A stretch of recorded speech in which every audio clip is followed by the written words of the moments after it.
اچھا ہم صاحب کچھ اشارات پیچھے بھی گفتگو میں آپ نے کی، اس وقت ہم نے آپ سے بات کی تھی کہ علم میں جب کمی آتی ہے تو دین کا علم اگر اس میں کمزوری آتی ہے تو اس میں جو اللہ کے کچھ مسلمانوں کے ساتھ نصرت کے تائید کی چیزیں تھیں ان سے بھی محرومی ہوگی۔ میں چاہتا ہوں ذرا آج فوکس کر کے ہم اس کو سمجھیں اور ابتدا سے شروع کریں کہ یہ جو آپ نے بات بیان کی ہے کہ آپ کا کوئی استنباط ہے، اجتہاد ہے، کوئی ایک عمومی نظریہ ہے کہ اللہ تعالیٰ کو چونکہ ہم مسلمان اللہ کی پر ایمان لانے والی قوم ہے، ہمارا ہاتھ پکڑنا چاہیے، کچھ ہم سے توقعات ہیں، کچھ ہم پر ذمہ داریاں عائد کی گئی ہیں، یا کوئی باقاعدہ متعین منصوص لکھا ہوا مکتوب قانون ہے ان اقوام سے متعلق جو اللہ کے اس دین کی دعوت لے کے زمین پہ اٹھتی ہیں، یہ پورا کا پورا نظریہ تصور پچھلے دنوں بھی آپ نے گفتگو کے سامنے میں چاہتا ہوں ذرا پورا شروع سے لے کر آخر تک ہم اس کو لے کے جائیں۔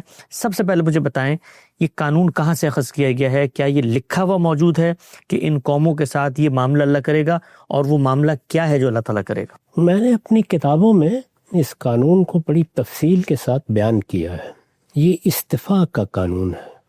استفاء کی تعبیر خود قرآن نے اختیار کی ہے، لیکن اس قانون کو بیان کرنے سے پہلے میں نے یہ مناسب سمجھا کہ میں آپ کو یہ بتاؤں کہ اس دنیا میں، اس عالم اسباب میں عروج و زوال میں کیا چیزیں کار فرما ہوتی ہیں۔ ٹھیک، اللہ تعالیٰ نے دنیا میں جو چیز بھی بنائی ہے اس کو دونوں پہلوؤں سے دیکھنا ضروری ہوتا ہے۔ میری تدبیر کیا ہے؟ مجھے جو کچھ دیا گیا تھا میں نے اس کو استعمال کیا، اس سے کیا نتائج نکلے؟ یہ تدبیر کے نتائج، یہ عالم اسباب، یہ بھی اللہ تعالیٰ کے قوانین کے تحت کام کر رہا ہے۔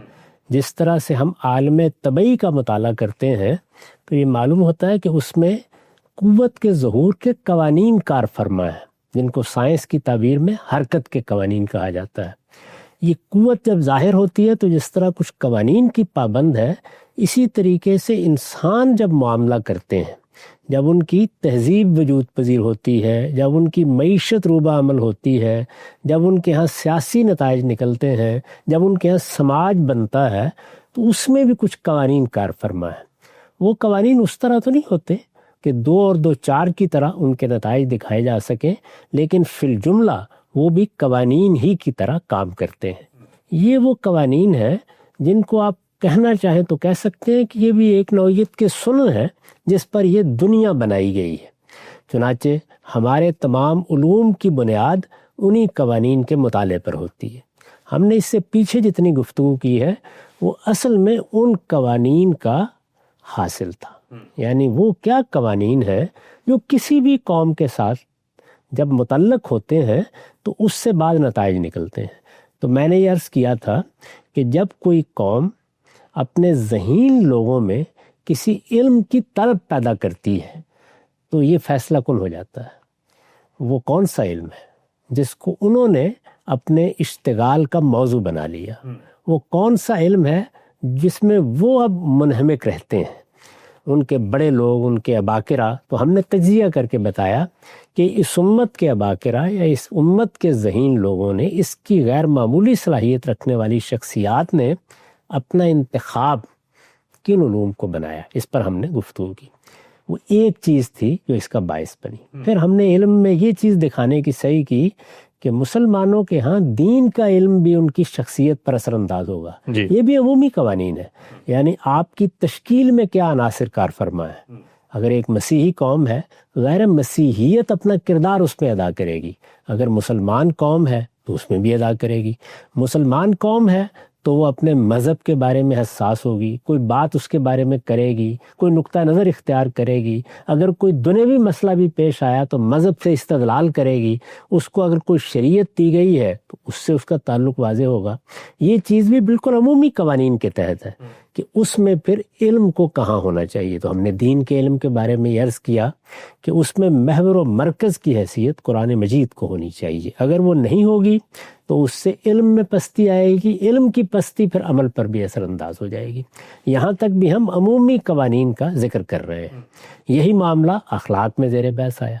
غربت پیدا ہو گئی ہے، کسی قوم کو غربت کے نتیجے میں غلامی نصیب ہوئی ہے، اس کے کیا اثرات ہوتے ہیں، اس سے کیسے اخلاق میں پستی آتی ہے۔ اس سے یہ بتانا مقصود تھا کہ مسلمان جیسے اس وقت نظر آتے ہیں ہمیشہ سے ایسے نہیں تھے۔ ان کے ہاں جس طرح سے مادی عروج کے دور گزرے ہیں، اخلاقی لحاظ سے بھی بڑی بلندی پر فائز رہے ہیں، ان میں بڑی بے نظیر شخصیات پیدا ہوئی ہیں، ان کے ذریعے سے بڑے اعلیٰ کردار کا ظہور ہوا ہے۔ یہ سب کچھ تاریخ میں موجود ہے۔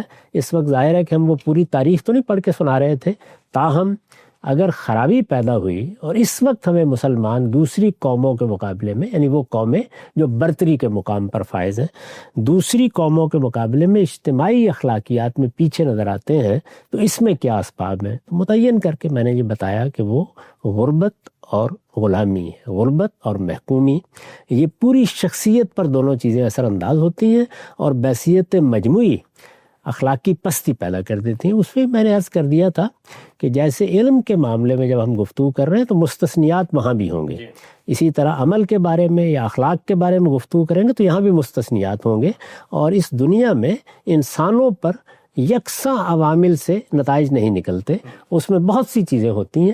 مجموعی حیثیت سے، یعنی جب قومی ذکر ہوگا تو مجموعی حیثیت سے گفتگو ہوتی ہے، وہ ہم نے مکمل کر دی۔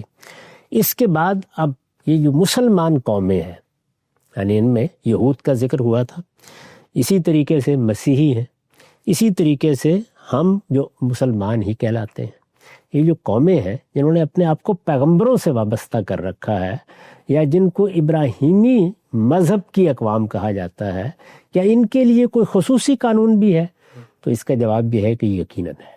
یعنی اب جو معاملہ ہے وہ محض مطالعے، محض احوال کے تجزیے اور محض استقراء کا نہیں ہے، بلکہ اس معاملے میں ایک بڑا خصوصی قانون بائبل میں بھی بیان ہوا ہے، قرآن مجید میں بھی جگہ جگہ اس کا ذکر ہوا ہے۔ میں نے ابتدا میں عرض کیا کہ میں نے اپنی کتابوں میں اس کی تفصیلات کی ہیں، اور خاص طور پر قانون دعوت کے زیر عنوان اپنی کتاب میزان میں یہ بتایا ہے کہ ذریت ابراہیم کے لیے اللہ تعالیٰ کا کیا خصوصی قانون ہے۔ ذریت ابراہیم، قرآن مجید ہمیں یہ بتاتا ہے کہ اللہ تعالیٰ نے دنیا کی ہدایت کے لیے پیغمبروں کے انتخاب کا سلسلہ شروع کیا۔ جی، ظاہر ہے کہ یہ خصوصی قانون ہے، یعنی کوئی شخص شاعر ہو سکتا ہے، ادیب ہو سکتا ہے، حکیم ہو سکتا ہے، اس کے اندر جو ملکات اللہ تعالیٰ نے ودیت فرمائے ان میں سے کسی کا ظہور ہو سکتا ہے۔ وہ سائنسدان بن سکتا ہے، وہ انجینئر بن سکتا ہے، وہ بڑا طبیب بن سکتا ہے۔ یہ ملکات کا ظہور ہے۔ نبوت ملکات کا ظہور نہیں ہے، یعنی انسان کے کسی پوٹینشل یا اس کے اندر بالقوہ کسی چیز کے ودیت ہونے کا ظہور نہیں ہوتا نبوت میں، بلکہ نبوت اللہ کا انتخاب ہے۔ یہ بات قرآن مجید نے واضح کر دی۔ بلکہ لوگوں نے جب یہ سوال کیا ہے کہ نبی کا انتخاب کرنے کا باعث کیا چیز ہوتی ہے، اور اللہ تعالیٰ کے انتخابات پر بعض اعتراضات بھی کیے، جیسے خود رسالت مآب کے بارے میں قریش کا اعتراض نقل ہوا ہے، اور بہت ہی تلخ الفاظ میں انہوں نے بعض چیزیں بیان کی ہیں۔ اس موقع پر اللہ تعالیٰ نے جواب کیا دیا، اللہ اعلم حیث یجعل رسالتہ، اللہ بہتر جانتا ہے۔ تو مطلب یہ ہے کہ یہ میرا استفاء ہے۔ استفاء کا عربی زبان میں مطلب ہوتا ہے انتخاب۔ اس کے لیے اجتباء، استفاء یہ فعل بولے جاتے ہیں۔ اسی سے ہم مصطفیٰ، مجتبیٰ کے الفاظ بناتے ہیں، اس میں مفعول ہے اس سے۔ تو یہ استفاء، یہ اجتباء کیا چیز ہے؟ یہ انتخاب۔ اس انتخاب کی پوری داستان قرآن مجید نے بیان کی ہے۔ اس نے یہ بتایا ہے کہ پہلے مرحلے میں ہم افراد کا انتخاب کرتے رہے، نبیوں کی حیثیت سے افراد کا انتخاب کر لیا جاتا تھا، اور پھر کسی کو نبی اور کسی کو نبی کے ساتھ رسول بنا کر ان قوموں کی طرف بھیج دیا جاتا تھا جن تک ہدایت پہنچانا یا جنہیں انذار کرنا مقصود ہوتا تھا۔ اس کے بھی کچھ قوانین ہیں، یعنی وہ نبی جب منتخب ہو جاتے تھے تو ان سے متعلق خصوصی ہدایات کیا ہیں۔ نبی کی حیثیت سے انتخاب کے بعد بھی اللہ کا خصوصی قانون کیا ہے وہ بھی قرآن میں بیان ہوا ہے۔ اللہ تعالیٰ نے دوسرے مرحلے میں، یعنی آج سے کوئی 4,500 سال پہلے یہ فیصلہ کیا کہ اب نبوت کو یا اس استفاء کو ایک پوری قوم تک وسیع کر دیا جائے گا، اور اس سے اس قوم کے ساتھ خاص بھی کر دیا جائے گا۔ اس میں یہ اعلان کیا گیا کہ سیدنا ابراہیم علیہ السلام کی ذریت اس کے لیے منتخب کی گئی ہے۔ چنانچہ اس کو امامت کے لفظ سے تعبیر کیا۔ یہ فرمایا کہ میں نے فیصلہ کیا ہے، یہ فیصلہ قرآن میں نقل ہوا ہے، اِلِّ جَاعِلُکَ لِلنَّاسِ اماما، اب دنیا میں جو لوگ پیدا ہونے والے ہیں میں نے فیصلہ کیا ہے کہ میں تمہیں ان کی امامت کے منصب پر فائز کروں گا۔ ٹھیک، یہ امامت کیا ہے؟ یہ کیا کوئی سیاسی امامت ہے؟ یہ کیا دنیا کے اندر کسی غلبے کا ذکر ہے؟ یہ در حقیقت مذہبی پیشوائی ہے۔ یعنی میری ہدایت کو اگر اب کسی نے لے کر اٹھنا ہے تو وہ تم اور تمہاری ذریت ہوگی۔ اچھا، چنانچہ جیسے ہی اللہ تعالیٰ نے فرمایا تو سیدنا ابراہیم نے فوراً یہ سوال کیا ہے کہ کیا یہ امامت کا فیصلہ میری ذات تک ہے؟ یعنی مجھے ایک ذمہ داری دی جا رہی ہے، مجھے منتخب کیا جا رہا ہے، اور جب میں دنیا سے رخصت ہوں گا تو یہ منصب ختم ہو جائے گا؟ تو فرمایا کہ نہیں، تیری ذریت کو بھی حاصل رہے گا، البتہ تیری ذریت میں سے جو لوگ ظالم ہوں گے، جو لوگ میرے حدود سے تجاوز کریں گے، جو شرک اختیار کر لیں گے، ان کو یہ منصب حاصل نہیں ہوگا۔ تو اس طرح گویا ایک میرٹ بھی بیان کر دیا گیا اور انتخاب کو بھی آگے نسلوں تک وسیع کر دیا گیا۔ اس کو قرآن مجید نے پھر سورہ آل عمران میں اس طرح بیان کیا ہے کہ ان اللہ اصطفیٰ آدم و نوح و آل ابراہیم و آل عمران علی العالمین۔ اللہ تعالیٰ نے فرمایا کہ پہلے مرحلے میں ہم نے آدم اور نوح کا استفاع کیا، یہ مثال کے طور پر ذکر کیا ہے، یعنی افراد کی حیثیت سے پیغمبروں کا استفاع کیا یا انتخاب کیا۔ اس کے بعد فرمایا کہ ہم نے اپنی اسکیم میں تبدیلی کی اور اب آل ابراہیم اور آل عمران کا استفاع کیا ہے۔ آل ابراہیم ہی سے آل عمران ہے، ٹھیک، یعنی آل ابراہیم ذریت ابراہیم، ان کے اندر سے پھر سیدنا مسیح علیہ السلام کی خصوصی حیثیت ہے۔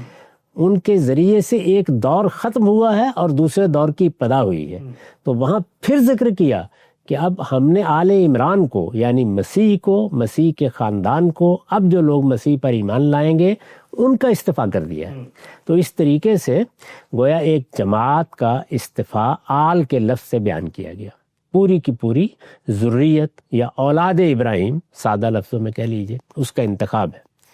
اس انتخاب کا پھر ایک قانون بیان کیا ہے، جیسے انبیاء کے انتخاب کا ایک قانون ہے، جب وہ ہوتا ہے تو انبیاء کے ساتھ کیا معاملہ کیا جاتا ہے، اس کے نتائج کیا نکلتے ہیں۔ چنانچہ میں عرض کر چکا ہوں کہ ان میں سے جو رسول کے منصب پر فائز ہوتے ہیں ان کے لیے ایک پورا قانون قرآن میں بیان ہوا ہے کہ وہ کس طرح سے اتمام حجت کرتے ہیں، اس اتمام حجت کے کیا نتائج نکلتے ہیں، متوقع نتائج کیا ہو سکتے ہیں، اللہ تعالیٰ کی طرف سے مقررہ نتائج کیا ہوتے ہیں، وہ کس ترتیب سے نکلتے ہیں، یہ ساری دعوت کن مراحل سے گزرتی۔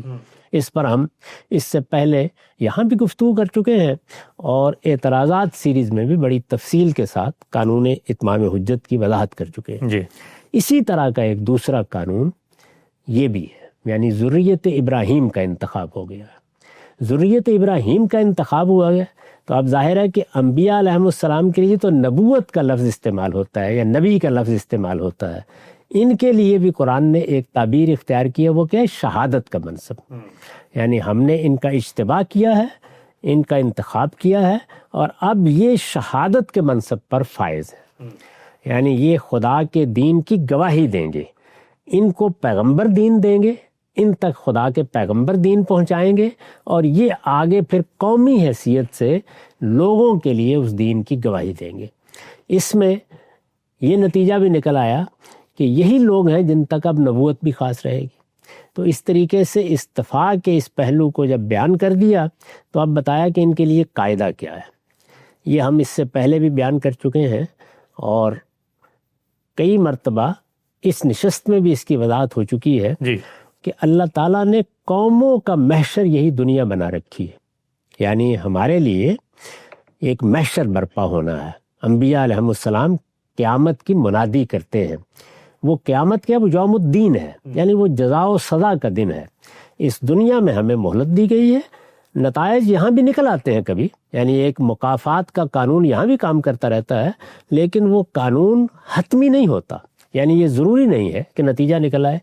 نتائج اصلاً افراد کے لیے قیامت ہی میں نکلیں گے، وہاں سب کا حساب کتاب ہوگا، اور حساب کتاب کے بعد اللہ تعالیٰ ایک ایک چیز کو نمایاں کر کے بتا دیں گے۔ وہاں جو کسی نے ذرہ برابر نیکی کی ہے وہ بھی سامنے آ جائے گی، جو ذرہ برابر برائی کی ہے وہ بھی سامنے آ جائے گی، لوگوں کے ہاتھ پاؤں بھی گواہی دیں گے، ان کی نیت اور ان کے محرکات بھی ہوں گے، پھر اللہ تعالیٰ کا فیصلہ سامنے آئے گا۔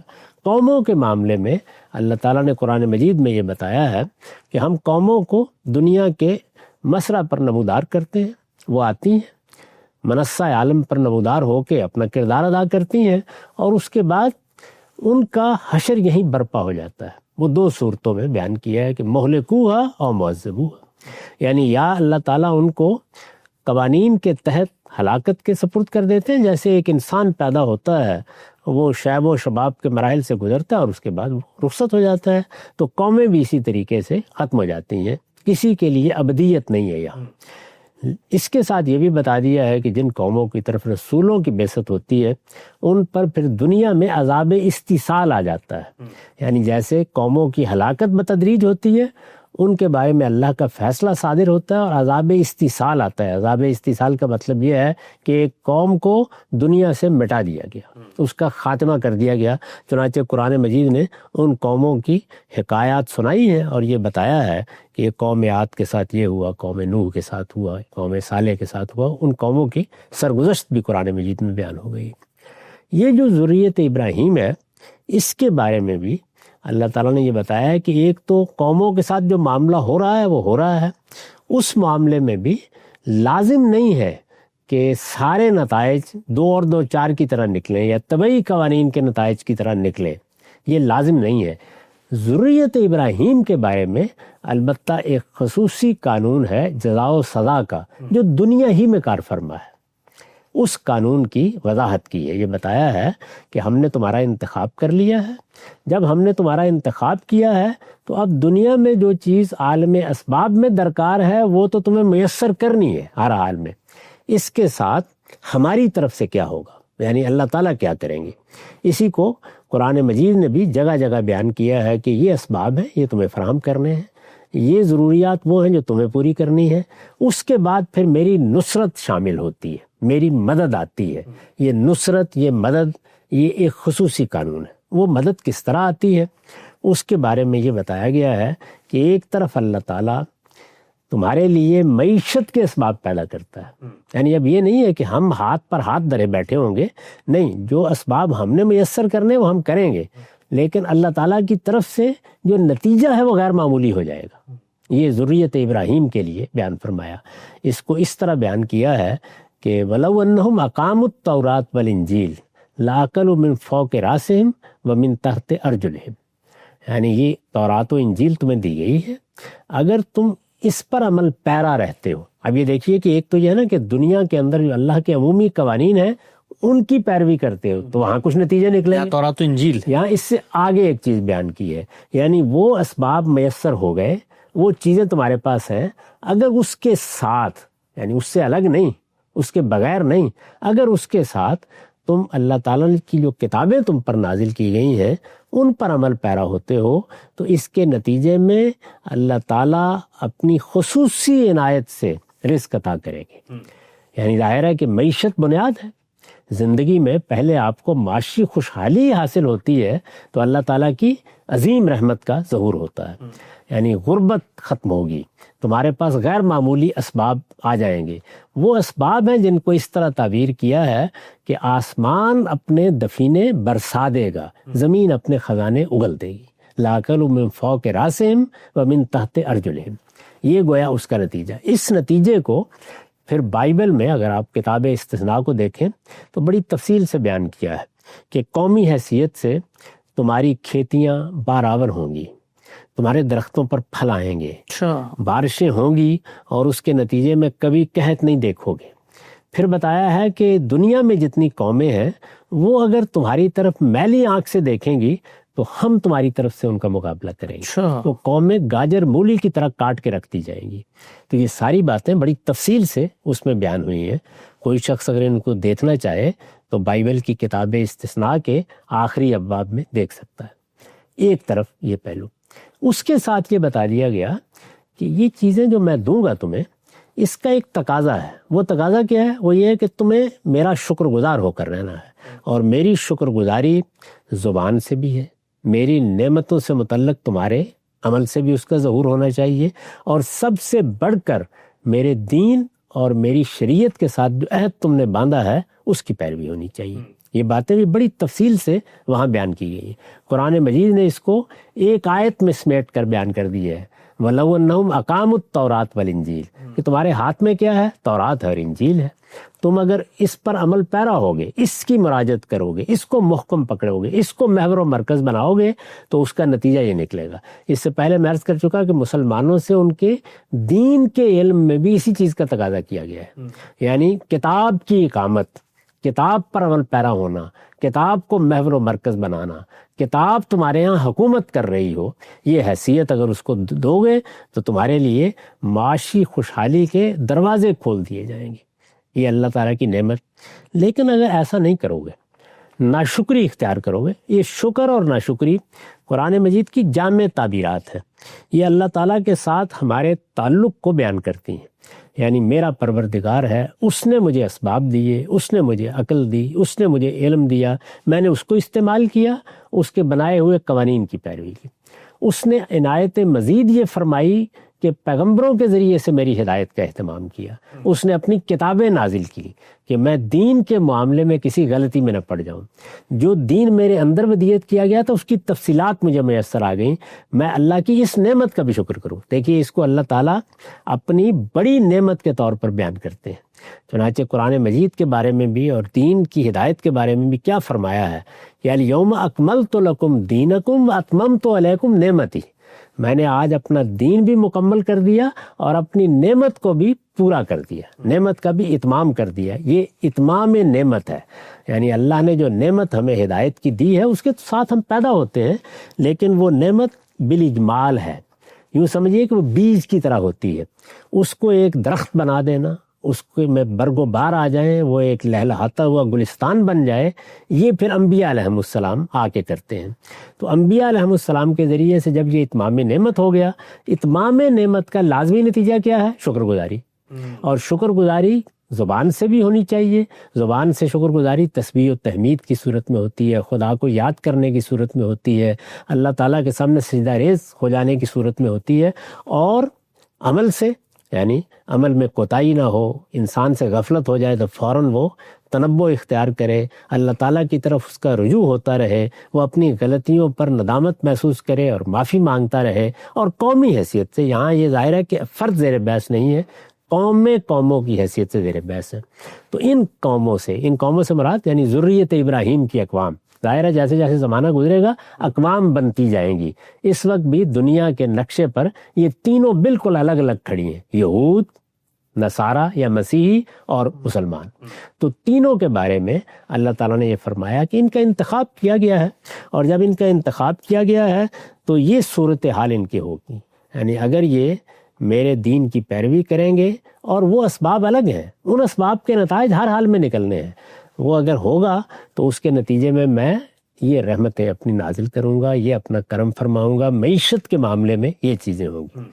اور اگر یہ نافرمانی اختیار کریں گے اور ناشکری اختیار کریں گے تو اس کے بھی کچھ نتائج نکلیں گے.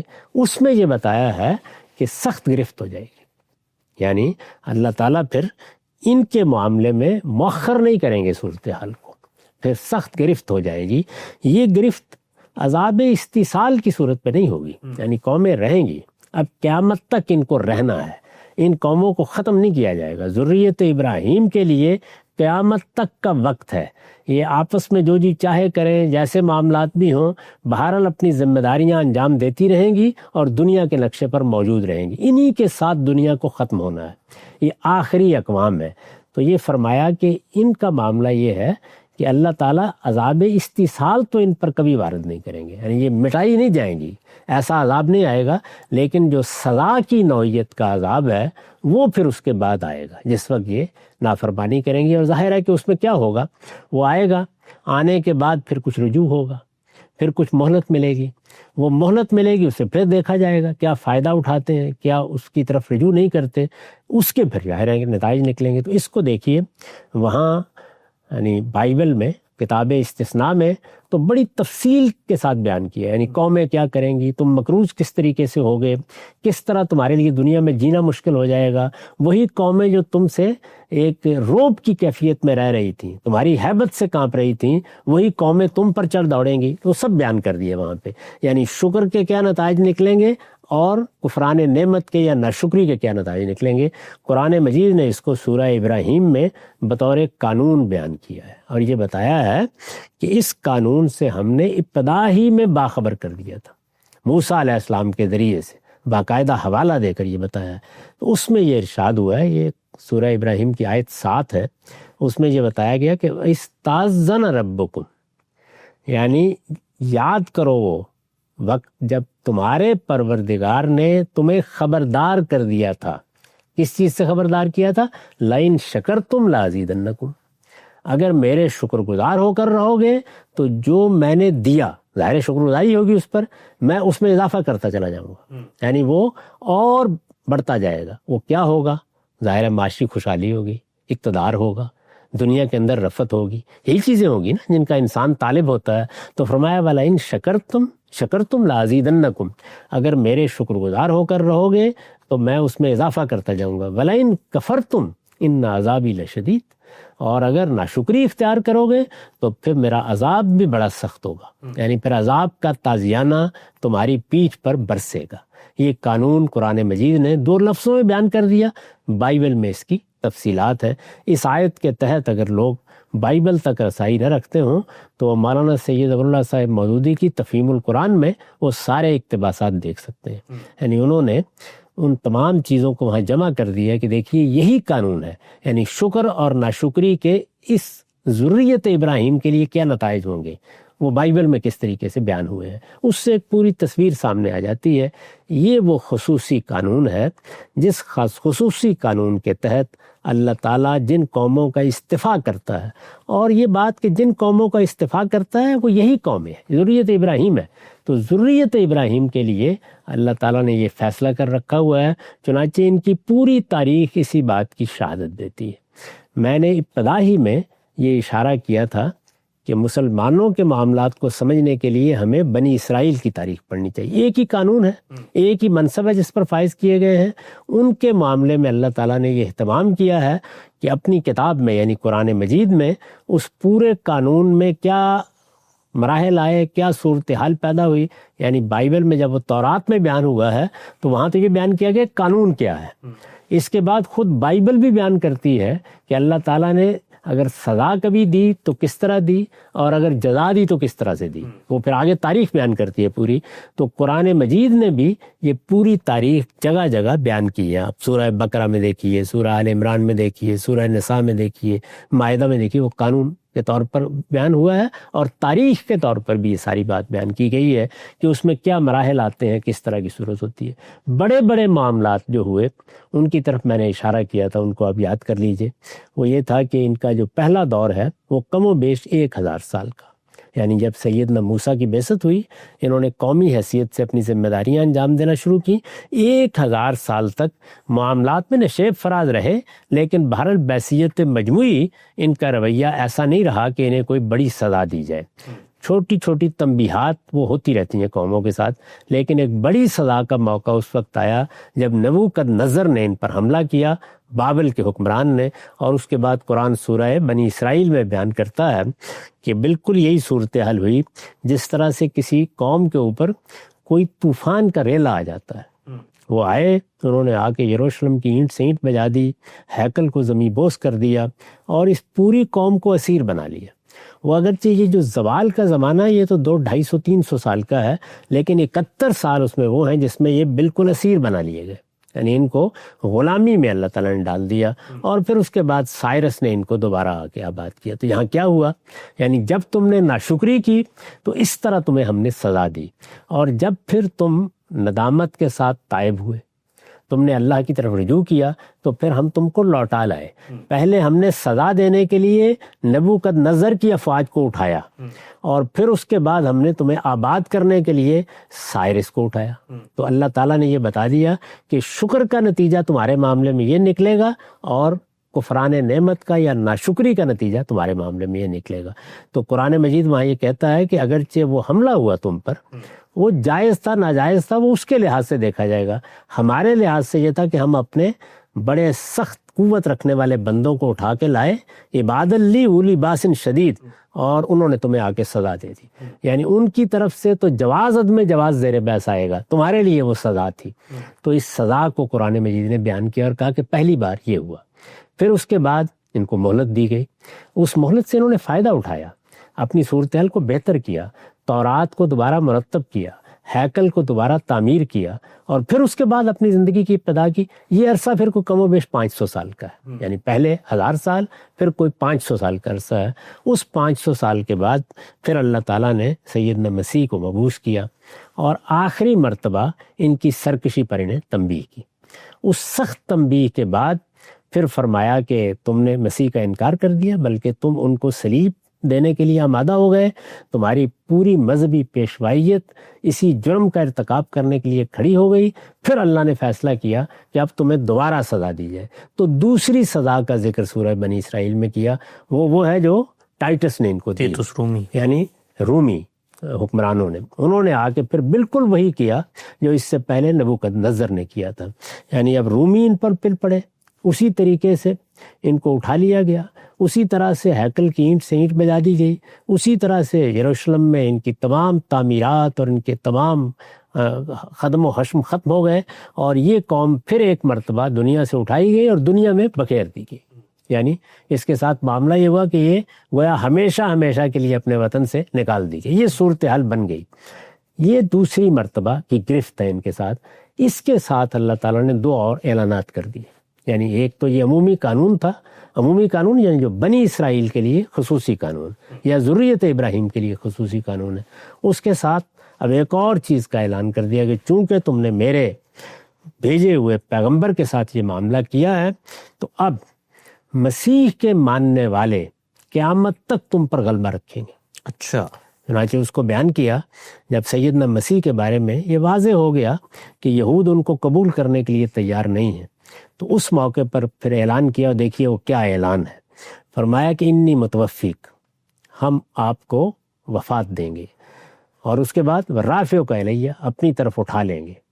اس کے بعد وجائل الذین نتبعوک فوق الذین کفروا الی یوم القیامہ، بلکہ اس کے بیچ پہ فرمایا کہ ومطہرک من الذین کفروا، ہم ان منکروں سے مسیح علیہ السلام کو خطاب کر کے کہا تمہیں نجات دیں گے، اور تیرے ماننے والوں کو جو تیرے ساتھ نسبت رکھیں گے قیامت تک کے لیے ان پر غلبہ عطا فرمائیں گے. وجائل الذین اتبعوک فوق الذین کفروا الی یوم القیامہ. یہ قرآن مجید کی معمولی پیشین گوئی نہیں ہے. کوئی آدمی 100-200 سال کے لیے قوموں کے بارے میں یہ بات نہیں کر سکتا. الی یوم القیامہ، قیامت تک لوگ یہ منظر دیکھتے رہیں گے کہ تیرے ماننے والوں کو غلبہ حاصل ہوگا، اور تیرے منکرین یعنی بنی اسرائیل وہ مغلوب رہیں گے. ان کے سیاسی لحاظ سے یہاں فوق الذین کفروا کو بیان کر دیا، یعنی سیاسی لحاظ سے ان کو غلبہ حاصل ہوگا، یہ مغلوب رہیں گے. اس کے ساتھ ایک اور بات یہ کہی کہ صرف یہی نہیں کہ مغلوب رہیں گے، بلکہ سورہ اعراف میں یہ مزید واضح کیا کہ تیرے پروردگار نے ابتدائی میں ایک اور بات بھی واضح کر دی تھی. اس میں بھی دیکھیے الفاظ وہی ہیں، وَإِسْتَأْذَنَ رَبُّكَ، جب تیرے پروردگار نے خبردار کر دیا تھا. کیا خبردار کیا تھا؟ لَيَبْعَثَنَّ عَلَيْهِمْ إِلَى يَوْمِ الْقِيَامَةِ مَن يَسُومُهُمْ سُوءَ الْعَذَابِ، کہ میں وقتاً فوقتاً ان پر ایسے لوگ مسلط کرتا رہوں گا جو ان کو بدترین عذاب دیں گے. اس میں بھی دیکھیے آخر میں کیا کہا، بہت ہی لطافت کے ساتھ یہ فرمایا کہ یہ بات ان کو یاد رکھنی چاہیے کہ میرا عذاب قوموں کے معاملے میں مؤخر بھی ہوتا ہے، افراد کے معاملے میں قیامت تک مؤخر ہوتا ہے، ان کے معاملے میں ان ربک لسریع العقاب، یعنی فوراً گرفت ہو جائے گی جب یہ حرکت کریں گے. اور فرمایا کہ ایسا نہیں ہے کہ ہمیشہ ہی یہ اس طرح رہیں گے، نہیں، ان کے اندر بھی رجوع ہوگا، یہ بھی میری کتاب کی طرف لوٹیں گے، ان کے اندر بھی اس طرح کی قوتیں اٹھیں گی. تو وہاں پھر کیا ہوگا؟ وہاں یہ ہوگا کہ وَإِنَّهُ لَغَفُورٌ رَحِيمٌ، پھر میں بہت زیادہ مغفرت فرمانے والا ہوں، میں پھر کرم فرمانے والا بھی ہوں. تو اس طرح یہ بتا دیا کہ وقتاً فوقتاً یہ معاملہ ہوتا رہے گا اور اس میں مہلت بھی ملتی رہے گی. یہ وہ پورا قانون ہے جو اللہ تعالیٰ نے ذریت ابراہیم کے بارے میں بیان کیا ہے. اس قانون کا تعلق یہود سے بھی ہے، اسی قانون کا تعلق بنی اسماعیل سے ہے جن کے ساتھ مل کر ہم ایک امت مسلمہ بنتے ہیں، اور اسی کا قانون کا تعلق سیدنا مسیح کے ماننے والے ابتدائی یہود سے ہے جن کے توابع میں پھر ظاہر ہے کہ بڑی قومیں مسیحیت اختیار کر کے اب دنیا میں پائی جاتی ہیں۔ تو یہ جو ساری چیزیں ہیں یہ قرآن مجید نے بیان کی ہیں، ان کی تفصیلات بائبل میں دیکھی جا سکتی ہیں۔ آپ سے بڑی خوبصورتی سے اور بڑی دقت نظر سے ایک ایک حوالہ سامنے آیا کہ قرآن مجید کیا اس بات کو ایک قانون کے طور پر بیان کرتا ہے یا یہ کوئی کسی عالم کا اجتہاد ہے۔ سوال سب سے اہم یہ ہے کہ یہ سب کچھ تو یہود کے بارے میں مکتوباً لکھا ہوا موجود ہے، صراحت ہے